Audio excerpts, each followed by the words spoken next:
Michigan, and welcome to the Opportunity Center in the District of Detroit. Yes. We are very, very proud of this location as it is a retail style space for Detroiters to walk through the doors and get connected to opportunity. The name is very on the nose. And so today we are gathered here to talk about our co-development program. You're going to meet our team. And the interesting thing about our presentation today is they're directing me. We are doing this online as well. So I am going to, it is not my style to stand behind the podium, but for our listeners, I'm going to stand behind the podium and stay very still so that they can hear us. And I think I am officially off mute. Awesome, man, great. And so I want to thank everyone for being here today. You're going to hear from our ODM team, and I really want to bring up some special guests at the beginning of this because they are largely responsible for this co-development program seeing the light of day.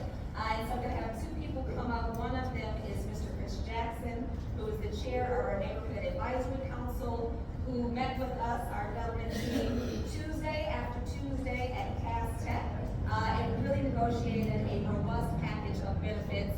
And this is one of them that you see today. So I'm going to have Mr. Jackson come up, give a few words, and then I'll introduce some more folks today. Thank you, Ryan. So I'm going to say, what up, though? What up? Welcome and thank you for coming and wanting to participate. I'll be brief. As Ryan mentioned, this is sort of was birthed out of the neighborhood, our community benefits agreement, the neighborhood advisory committee that I was fortunate enough to chair. As we sat down and talked with Olympia and related, it was always about making sure that this was an inclusive project, and District Detroit was inclusive of Detroiters, inclusive of people of color, Black and Hispanic, being part of this. What we did not want was window dressing. And so, and I appreciate that they were very intentional in that it was not about just adding a couple of partners into the group and say, okay, we have minority participation. We wanted, real opportunity for emerging developers which we have a very robust group of emerging developers in Detroit now who can participate and actually partner with Olympia, just as related as partnering with Olympia on these 10 great projects. And so out of that, the co-developer program came about where it was to identify 3 properties that Olympia already has under control and to really actively and intentionally co-develop those properties and those projects. And that way also it will be that support from a great partner in Olympia development. And so with that, I want to applaud Olympia for really being genuine with this. This was something that was negotiated, but they truly have taken to heart. They met the deadline of putting out the RFP. This is something they actually reached out to many of the stakeholders in the development community, the Black developer community, to make sure that there was going to be inclusion and had their input as it relates to this RFP. And so I'm very excited about to see what comes out of this. And hopefully there'll be a lot of great partnerships. But at the end of the day, there'll be great projects that will be part of this legacy and generational wealth building that we all talk about, which is about land ownership and actually doing the development and doing the work. So thank you very much for coming. Thank you, Olympia, for really following through on your commitment to the NAC, and we just look forward to seeing all these great projects come about. Thank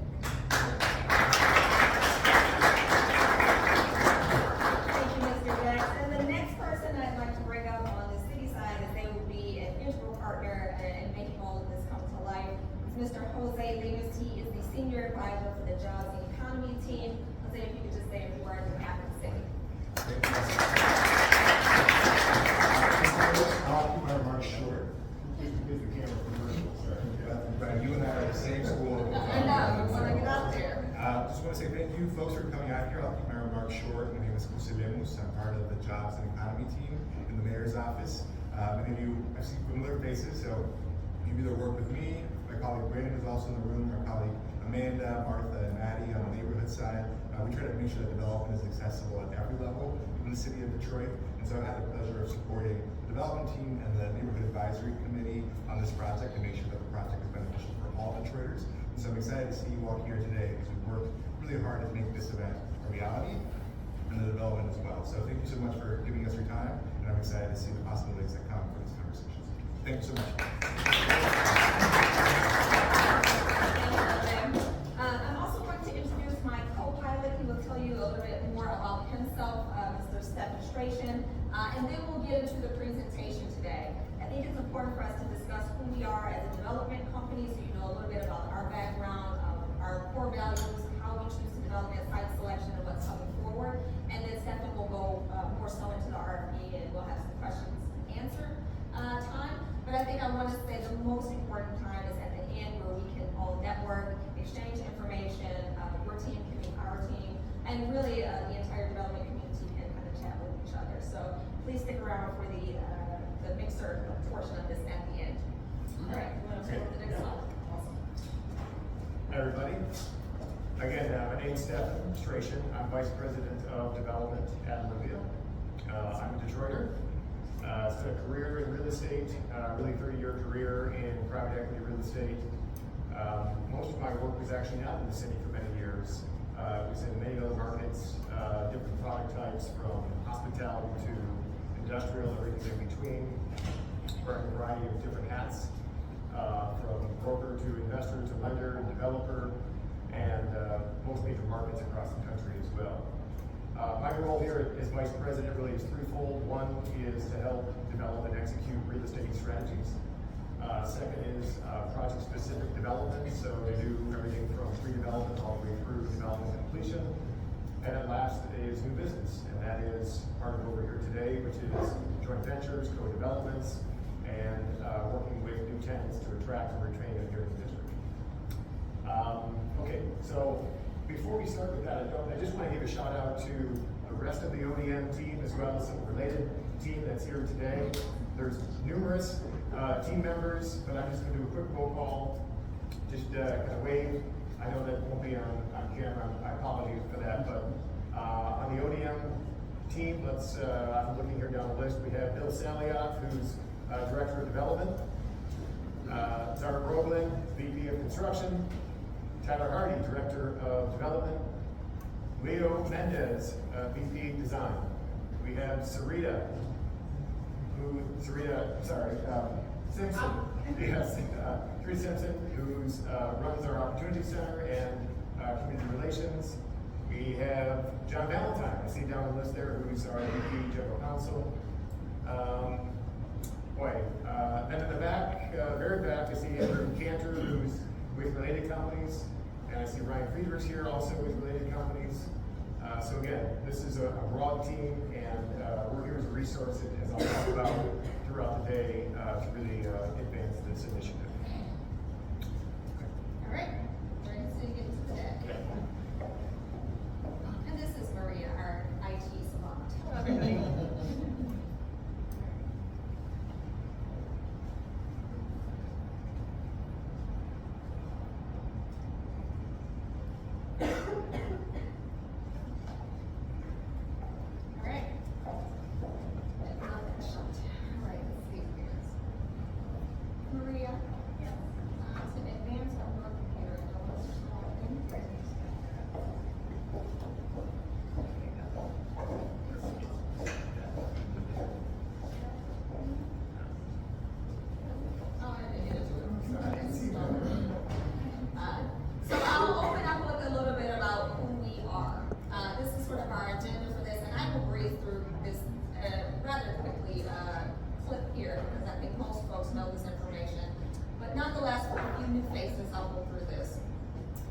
And I'm delighted to know that we have our partners related in the house today, and so I'm going to bring them up to talk about who they are, what they do, and our joint venture.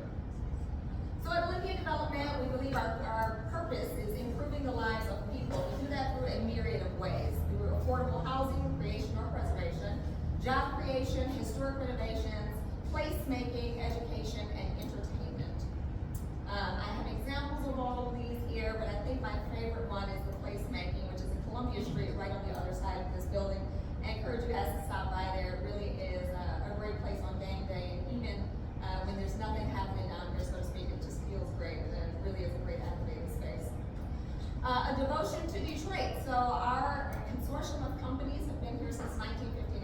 very apropos today, as it is Mrs. I Day. And so there's a huge celebration across all of our companies celebrating the Illich family's devotion to Detroit, and all of our colleagues got together. So if you see a lot of orange downtown, that is why. And in regards to our partner related, talking about what they do, I'm going to bring up my co-pilot, Ryan Friedrichs. We've done this presentation together quite a few times to talk about them and their investments in Detroit. Hello everybody, good to see everybody again. Happy to do this when we're talking about partnership with the community. So even though this is ODM's lead, happy to be here as a partner. For those who don't know, related, 50 years in the affordable housing space, one of the largest private owners and preservers of affordable housing in the country, one of the bigger mixed-use developers as well, and leading, as it says, around environmental leadership across the country. I want to say a word or two about our projects around the country and world you haven't seen. Hudson Yards, one of the biggest private developments in U.S. history up there on the upper left side. But you can see working in Chicago and across the country as well.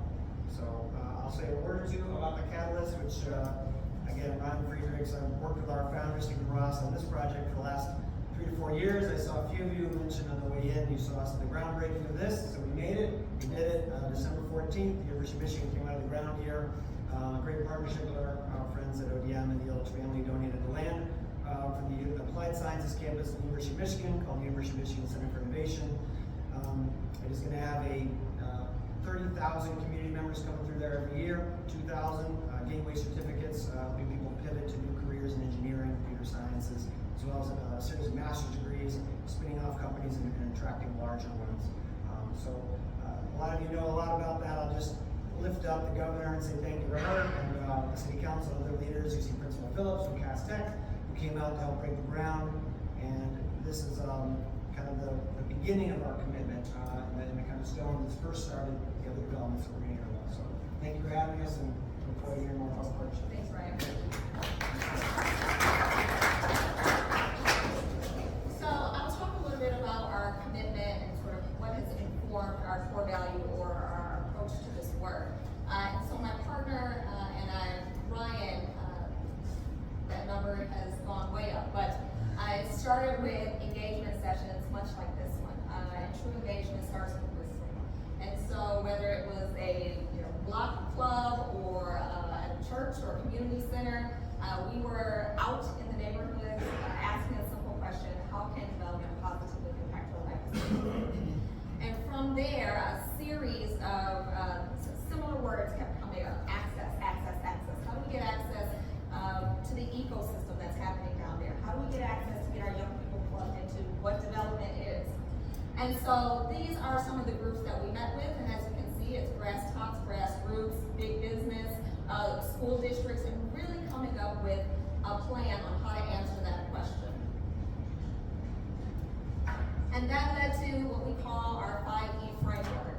That's areas where we believe we can truly effectuate change. That's education, employment, economic inclusion, environmental justice, and engagement. And I'll talk about these briefly, and I will sort of illuminate how we are living into these core values. So, as Ryan stated, our progress with the UNCI, that's a very visual display of our partnership in education. However, we also partner with Wayne State at the Molecular School of Business. We are great partners to DPSCD, shameless plug. We are hosting the Evening of Fine Arts next week. Please come out and see a free concert where our DPSCD students are on the stage of the Fox Theater, and they take it over and they run front of the house, back of the house, and it is obviously something that is very close to my heart, hence the shameless plug.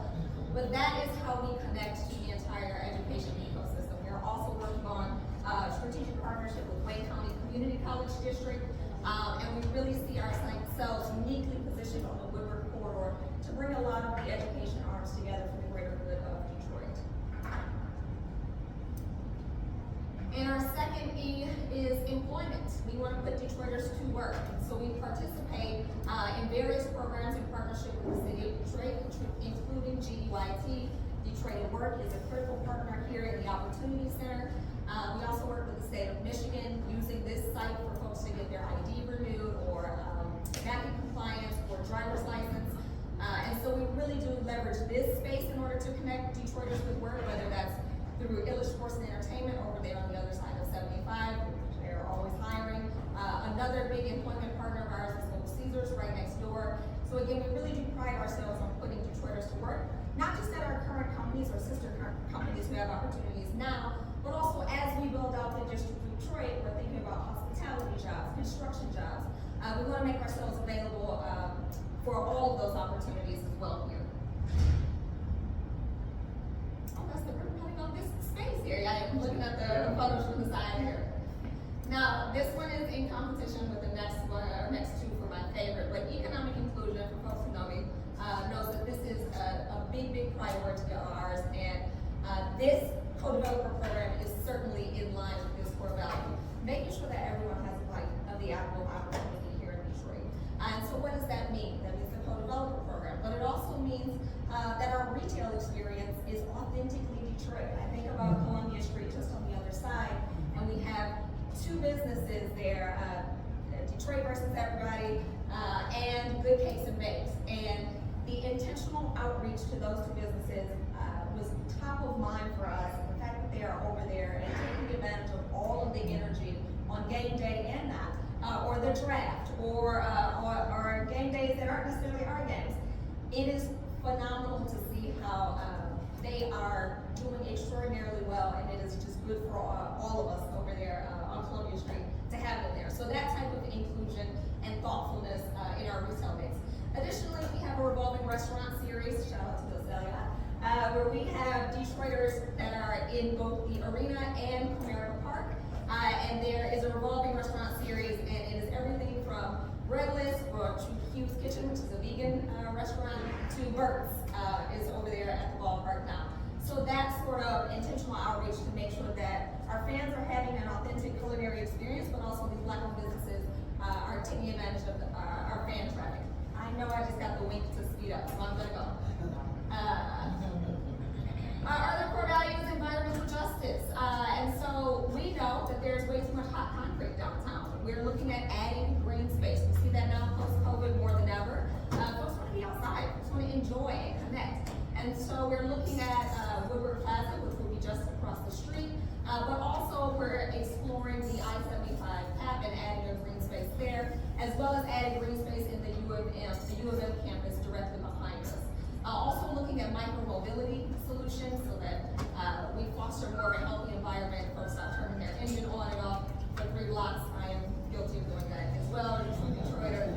So working on some of that as well. And then this one, I would say, by far is my favorite E. It is relentless engagement. It's staying connected to the community. It is making ourselves available. It is creating a feedback loop. We want to know what's working, what's not, and we want District Detroit to be a place for everyone. And so we do that by really working our other 4 E's and making sure we stay connected to the community. And so that is our 5E framework.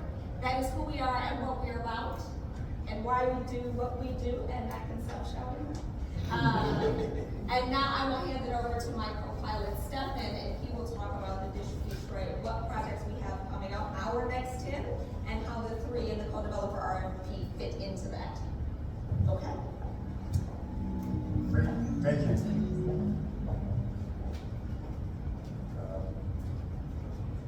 I'll try to drive through with the microphone as well. So again, the District of Detroit, what we're going to talk about here is, great. So let's talk about some of our, as we think about long-term planning principles, so these are how we think about this master planning. This is a good slide that kind of just walks you through some of the key aspects. Diversity, equity, and inclusion is a major component of how we think and how we are designing. Obviously, we've touched upon many aspects of that. Increased open space is an area of major emphasis. You have to have open spaces. This goes into environmental justice, a host of other things. Just sound design principles. We know how successful open spaces are. We've got campus marshes, we've got the Riverwalk, we have all those tremendous spaces that have been successful. We want to continue to build on that, whether they're pocket parks or renovation of existing parks, or being bold and doing overbuilds. So we really want to be intentional about open spaces. Innovation, we talked a lot about that, and we really believe that innovation is a differentiator when it comes to how we create demand and how we attract talent here in the city, and really what we have to offer in terms of an overall kind of mixes of uses. We know that we're in an age of talent, and so talent attraction and retention is huge. We know that talent is not just a knowledge economy, but talent is a skills-based economy. Thank you. And so innovation is a major component of how we think. Certainly arts and entertainment, we're here in the sports entertainment district. We're going to continue to emphasize that and have amazing experiences and moments for people to celebrate and experience throughout. And really being intentional about mixes of uses. And so residential is an example, commercial office is an example, hospitality is another example. Using the existing buildings that we have to the extent that we can adaptively reuse buildings, historic buildings, as well as ground up, and really creating that rich fabric of place. Okay, this is just a quick map, shows you a vision of the District of Detroit as it can be built out over time. This is again, we talk about office mixes of uses, which is really important to having a successful walkable urban experience. Office, retail, hotel, mixed use. Then a few slides just specifically profiling some projects. You see the map on the right. These are two projects on Woodward Avenue right across from where we are today. 2200 and 2300 Woodward. These are set up as office. And we continue to be believers in office today. If you build office correctly, and that is really responding to a changing workplace. We know that working from home and remote work is here to stay. But we also know that coming into the office is extremely productive for a lot of people. I, for one, like being home, but after a few days, I kind of like to get out of the house. So, and companies are finding that out as well. So the idea of being able to reinforce the culture, being able to expand relationships with your own colleagues, be able to mentor. These are things that you can't do remotely, you can only do in the workplace. So we design an office, we think about it as a lifestyle office. And so building offices physically that are going to respond to the needs of office occupiers today, that's lots of natural light, that's tall ceilings, that's column-free, that's tons of fresh air within the space, but also outside the space. And so making it an attractive place to work, and a place to go and get excited, and so having a rich amenities and amenity around that space is really what's attractive to occupiers today. And so that's a term has been used calling it a flight to quality, but you're really seeing that even recently with Turner Motors going from Renaissance Center into the Hudson's is a great example of that, really being in a brand new building and brand around those kinds of amenities and services that you just don't have at the Renaissance. So we're committed to continuing with office.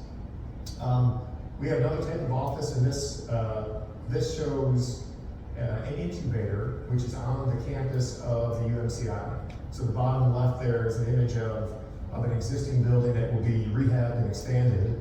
The former Moose Lodge building, which is a kind of a hall or a club for the old Moose, Order of the Moose.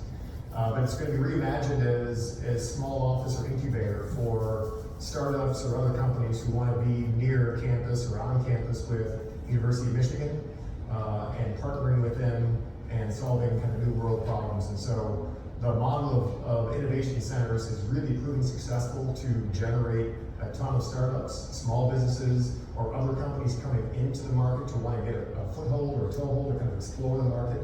So this is a great product really to be able to utilize for those purposes. Residential. We have over 800 units of residential. This is an image here of 4 of our projects.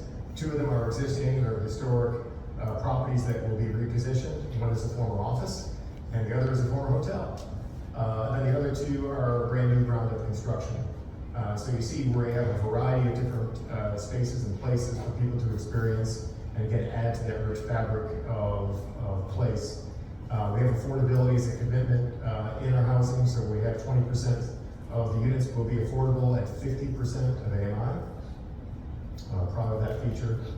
And then lastly is, and not least, but is hotel.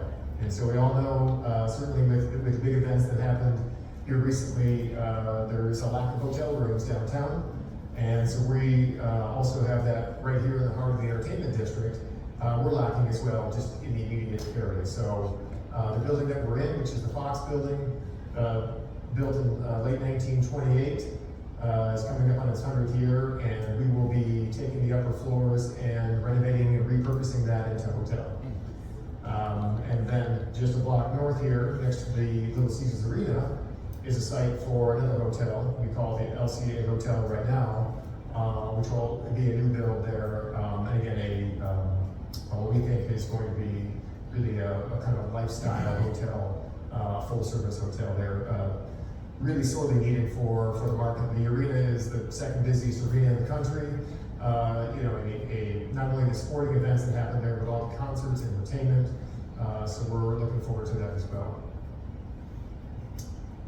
Okay, so that concludes the piece on our overview of all the things that are happening in the district. I want to take a step back and now transition into the RFP process. Look, we're at a great time here in Detroit. We know that. Lots happening. The draft, was a showcase for the city. I think that, it kind of felt like the country discovered Detroit, but as a Detroiter, we do this all along. Right. You're just waking up to this. We've known this for a long time. You've got, Wall Street Journal articles and all that, which has been great. It's, we feel great. It's a lot of pride, certainly for Detroiters, but I think that as we look back, I think we can appreciate what's happened over the last 10 plus years in Detroit. The city was coming out of bankruptcy just 10 years ago, and now it has investment grade, rating from Standard & Poor's and Moody on its city finances. That's tremendous. Record low unemployment, and we have $4 billion of wealth creation for homeowners here in the city of Detroit. So those are items that we're really, really proud of in a short period of time. But we know we can do more. And we can ensure that the rising tide is lifting all boats and that everyone has a chance to participate. And we believe what we're trying to do is find ways to accelerate the pace of development. With all that's going on, we're actually trying to find ways to accelerate the pace. And so one of the things that this RFP really is going to highlight is the opportunity that we have together to make that happen. We believe that we need to continue to fill in the gaps. We need more housing. We need more activation. We need more density. We need more scale. All of that together with all the large scale projects that we have are really going to come together and unlock the magic that is walkable urban experiences. And how do we do that? As I mentioned, we need your help. So we recognize here at ODM as a large development company, our partnering with Related, that there is more that we all have the capacity to handle. And so there's a great opportunity here to work together, and it really is part of our mission, which is improving the lives of people, and particularly Detroiters, to facilitate development in ways that we can all benefit. And so that's really what the co-developer program is trying to represent. This was touched on a little bit, but we are not foreign to co-developments. We've been doing co-development. Certainly our venture with Related is a co-development, but even prior to that, over the last 3 years, all of our projects, in fact, have been co-developments. So starting with the residences at Bagley, at 150 Bagley. So that's a co-development with Emmett Moten and Bagley Development Group, leading that along with a number of very accomplished Detroit businessmen. That's opening later this year, and the sales center is opening just June 1st. So stay on the lookout for that. To Henry Street Apartments. This is a 7-building historic plot that's going to bring back 170 units. That's in co-development with Scenair and Scenair Solutions. And that'll be starting just here in another month or so. And then obviously our co-development with Related. And so what's really great about those co-developments is we're able to get the best ideas, the best perspectives, abilities, capabilities, and bring them together. And so each group can bring their unique. And we think about that, about two uniques coming together, positively leveraging off of one another to create an exceptional development. And so when you have those perspectives of the co-developer brought into the fabric of the development overall, you can really see that expression in how buildings are built and how the story is told. And so that's what makes a great place, where you have those different perspectives. And so, again, we really look forward to continuing co-development opportunities. We know that each co-development structure is going to be unique, but what we found are three keys as we think about the keys to successful co-developments. One, we have to have trust in the team, each other. Secondly, we have to have understanding about each other's goals and objectives, as well as the project. And lastly, we want to have clear roles and responsibilities. And so as we laid out this RFP process, we did it in a way that was actually going to make sure that we got there the right way. And so I'll walk you through, but the first phase that we're in, we're calling it this qualification period. And this is really a getting to know you phase. This is you getting to know us and us getting to know you. And so it's establishing that trust, understanding your goals and objectives, ours, getting a sense of what kind of roles and responsibilities and capabilities you and your organization may have. And then as we go into the project-specific phase, then we'll do a deeper dive. And we'll look at project goals and objectives, as well as more specific roles and responsibilities. Okay, so with that, let's just, what I'm gonna do is I'm just gonna kind of walk you through, which is on the website right now. I'll just scroll down and kind of read from this. I'll provide some color commentary along the way that maybe questions that you may be asking. If I'm in your shoes, these are questions I may ask, and so I'm gonna try to anticipate those the best I can. And then after that, we'll open it up for questions and networking from there. Okay, so I'll just scroll down, perfect, okay, great.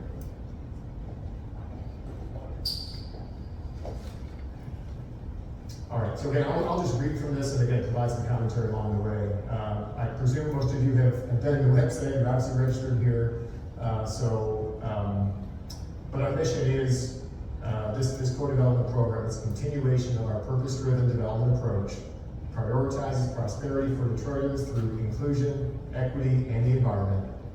Co-development program is contemplated by the Community Benefits Agreement among ODM, the City of Detroit, and others, associated with a 10-project, $1.5 billion plan of development approved by the City and Michigan Strategic Fund in 2023.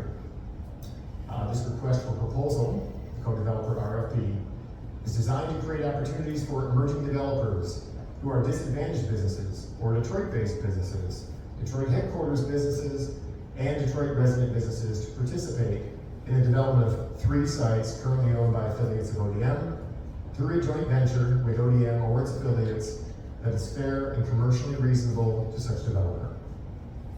Co-developer RFP process will begin with a qualification period, which is about a 60-day period, followed by the release of 3 specific sites, a project-specific period, each staggered approximately every 90 days to allow for the full study, thoughtful engagement, and well-informed proposals. The co-developer RFP is another example of our commitment to support local businesses and foster meaningful partnerships in the District of Detroit. Okay,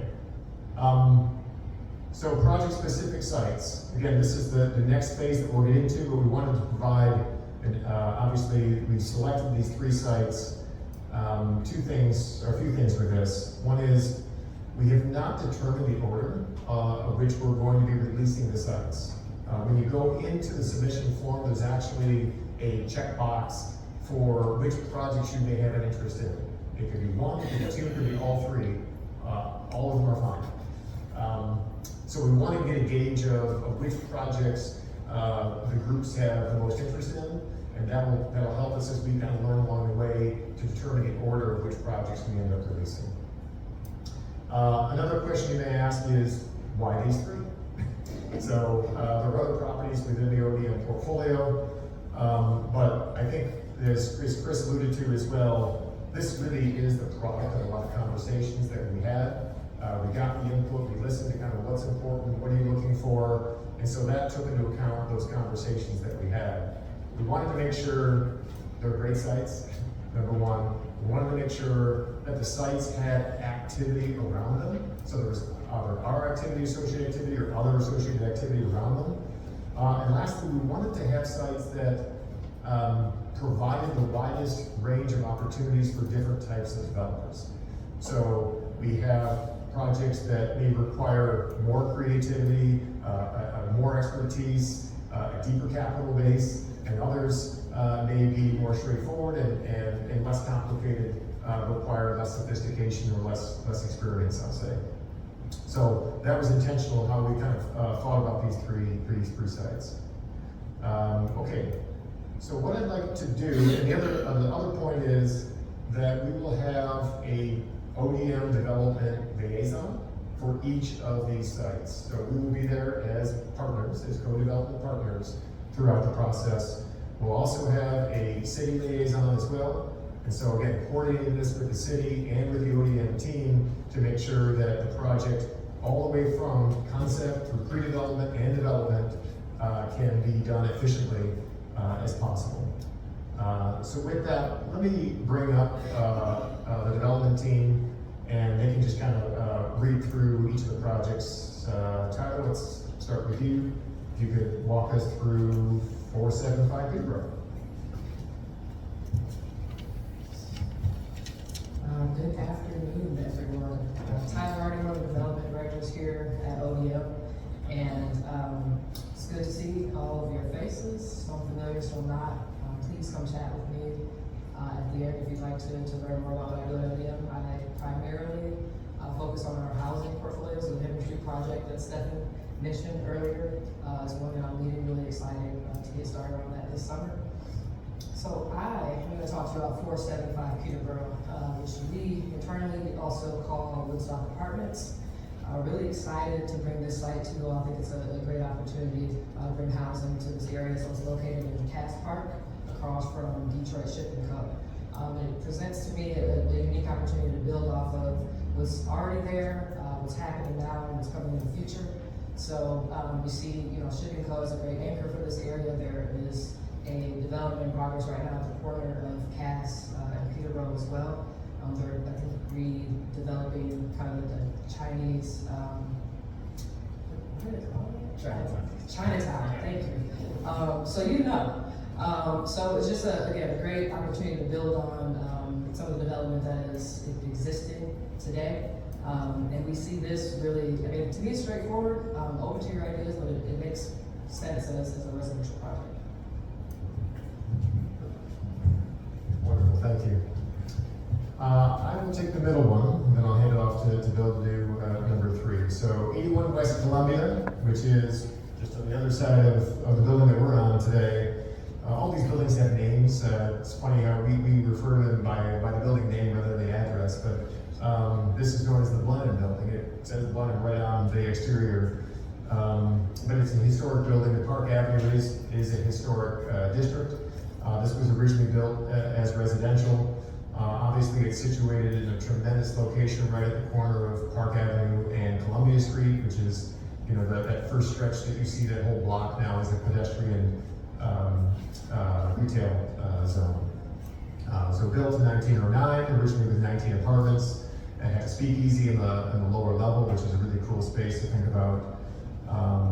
It is wood frame with masonry, brick corridor, or masonry bearing brick corridor.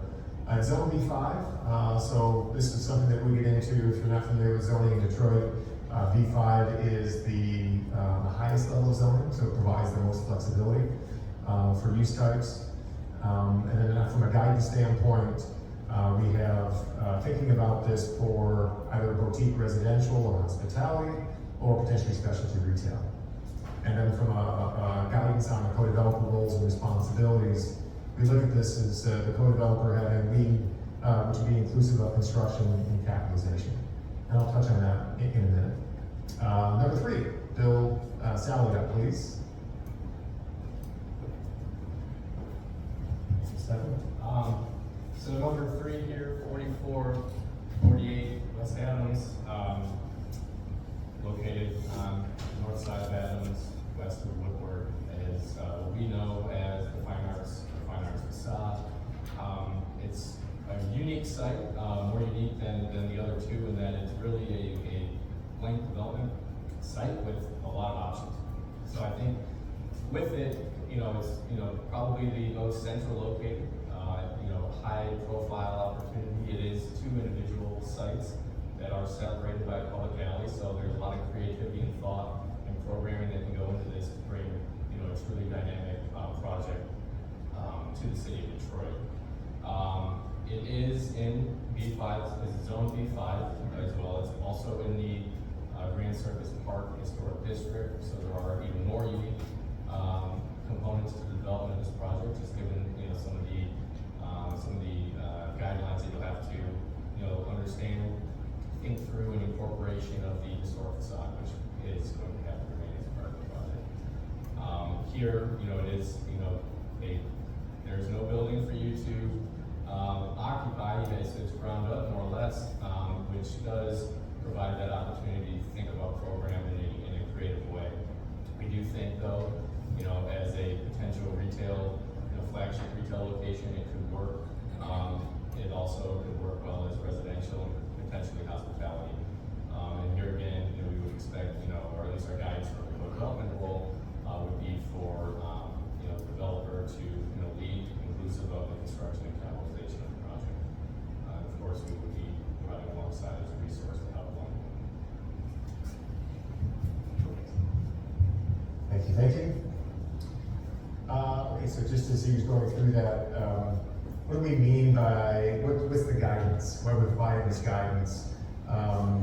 We wanted to make sure, number one, we are very open-minded.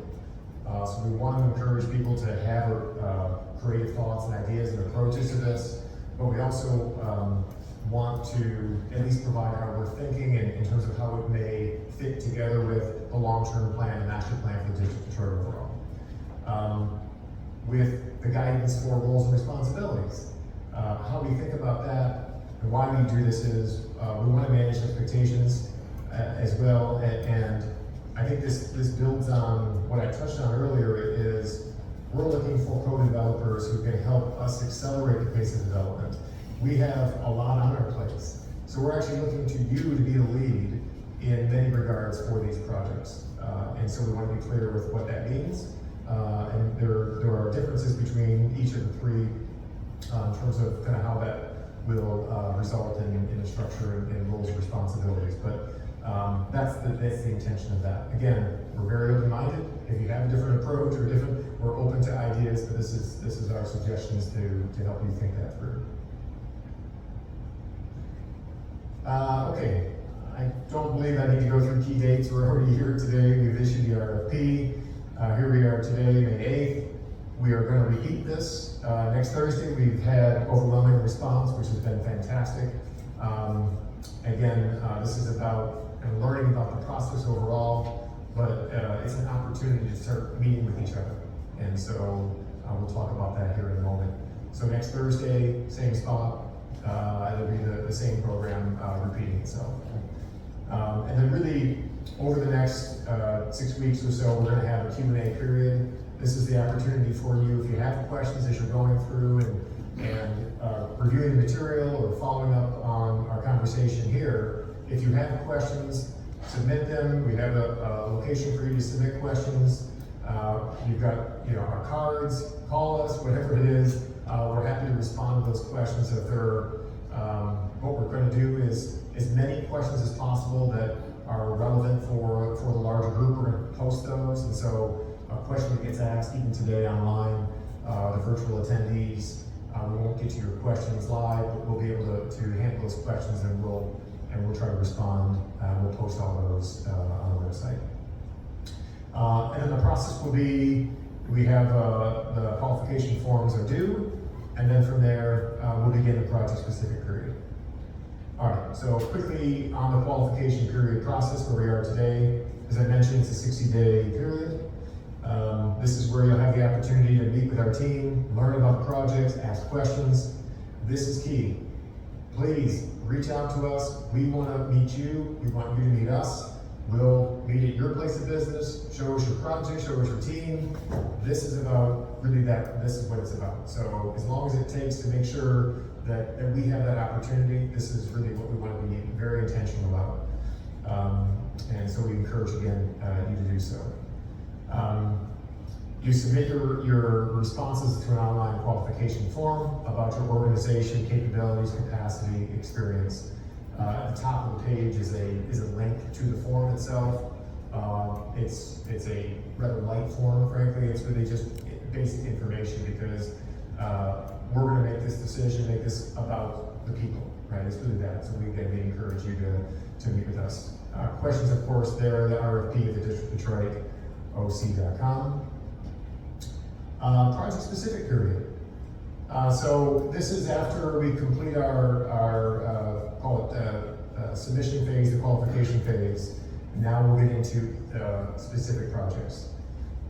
Invitation packets will be sent for each project-specific site. Invitees will be selected from those that responded during the qualification period. As I read that, I think, how do I get invited? How do I know? So what we want to make sure is that, again, we have in the submission form, there is a checkbox. If you have an interest in the project, you are very likely to receive an invitation for that project. In the event that we have overwhelming response for a particular site, we will want to limit the number of invitees out of respect for the amount of time and effort and energy it takes to actually do that deep dive. We know that, and so we want those groups that get the invitation to be encouraged to go and spend the time and the effort without feeling that they're one of 100, right? So that's why we say it the way we do it. Upon acceptance, you'll have 60 days to access property records. We'll do walkthroughs, site visits, meet with our team even more specifically, meet with the city liaison, all of that process to ask specific questions. So again, that's why it's going to be a deep, thorough, thoughtful kind of time together. We'll provide guidance, which will be probably the same that we provided already, but guidance regarding the development program and deal structure. Again, we want to encourage different approaches to that. These submissions will be reviewed by the ODM team. All factors will be taken into consideration prior to selecting a co-developer. Again, if I'm in your shoes, is there a scoring method? Is there, do I get 100 versus 95? No, we're not doing any kind of scoring here. This is really looking at each individual proposal on its merits of the team, the idea, the concept, the ability to execute, all the things that you want to be making decisions as well. So that's really that process. And then lastly, once we've made that selection, then we'll work with that co-developer to enter into formal discussions, formal agreements, and really begin the process right there from pre-development all the way through. Okay, I think that is pretty much it. The Opportunity Center here goes without saying, but this is a location for you if you have questions or information. Sarita is here daily. You can reach out to her if you want to set up a meeting. I have cards up front. You grab a card. I'll be meeting everybody here afterwards. So again, we want to make this extremely available and accessible to everyone. These are the links at the bottom of the site. Here's the qualification form, information about the District of Detroit that we just walked you through, and then of course the RFP overview, which is this website here. Okay, so that concludes the overview part of it. We can open this up. We have additional time for questions, and happy to field the questions and go from there. And then from there, what we'll do is we'll break and we'll start networking. Yes, sir. JC Bill, is there a requirement for developers to utilize a particular GC? Yeah, I'll repeat the question just for the virtual attendees. Is there a requirement for the co-developers to use a specific general contractor? The answer is no. Yeah. No, there is no requirement. Two questions. Your Director. Okay. You mentioned the 3 projects being released at different times. Will they all be released within that 60-day qualification period or review period? The question is, will each of the project specifics be released? Within that 60-day period. Okay. No, so to clarify, right now we're in the 60-day period. We're in this qualification period. So as that ends, then we'll start one project at a time. First project runs for 90 days, then the next one, number 2 for 90 days, and the third one, 90 days. The reason we're spacing them out, okay, maybe a question, is you could be the same developer for 2 projects. So we want to make sure that you have the amount of time to focus on one, capabilities, capacities, all of those things. So we didn't want to lump them all together and then exclude people. So it's a little drawn out, but again, we think that this is the best way to get the best ideas. Thank you. Was that both questions? Is that? That was one. Okay. The second question is related to the qualifications or requirements. So Detroit-headquartered business, Detroit resident business, Detroit business. Are there certifications or certificates required for those? Great question. What we're going to do is we're going to post, because that's a frequent question online, kind of what it means for each of those, and you'll have the opportunity to look at that and understand what that means. And if you're not already certified, you can do that with our city partners here in attendance. There's a process to do that. You can go get certified through the city's website for all of those. Detroit bases, Detroit headquarters, MBE, WBE, all of those. And so it will be important to submit all of those qualifications when you submit your proposal, so that we have a little bit more about you, and bit more information about you. So certifications have to come from PRIO.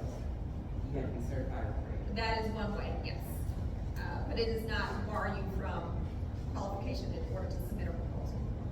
Thank you. Anybody else? Sure, gentlemen, yes. Here's how many developer teams will be invited to the second stage of this project? So I'll repeat the question. How many development teams will be invited to the project-specific phase? We haven't determined that. There isn't a cutoff. Like I said, our intention is that anybody who's submitted interest in a project will get the invite. But if we have an overwhelming number, again, to ensure that those applicants who will spend the amount of time necessary to do feedback. So we'll take it on a case-by-case basis. Yes. Yeah. Will the neighborhood advisory council have any say in the developer selection and or the programming for those sites? So will the neighborhood advisory council and the NAC have input on selection of the co-developers? Or the programming? Or the programming? No, the answer is no, they will not have an input on that selection. Or programming. Yes, in the back. Quick question on what are the expectations for the co-developer? What are you expecting away from someone being involved in the process? What are some other expectations from you all as a co-developer to expect? So what are the expectations or qualifications we're looking for in a co-developer? Is that? Well, so like, from a co-development perspective, are there things that you're offering up, let's say you own the land, from a financing guarantee perspective, equity contribution perspective? Gotcha. What's in the things? Okay, yep.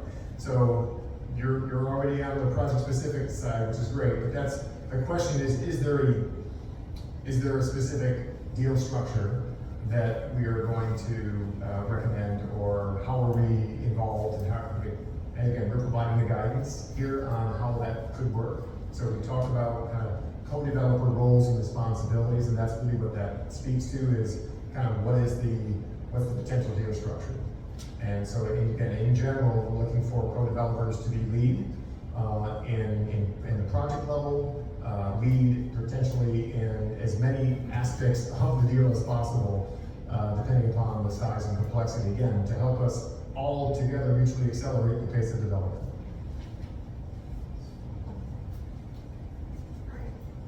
And I think this getting to know you period that we're in is going to really be critical to understand everyone's background, appetite for risk, level of experience. I'm looking at the room and I see so many familiar faces, folks that are in different places in their development journey.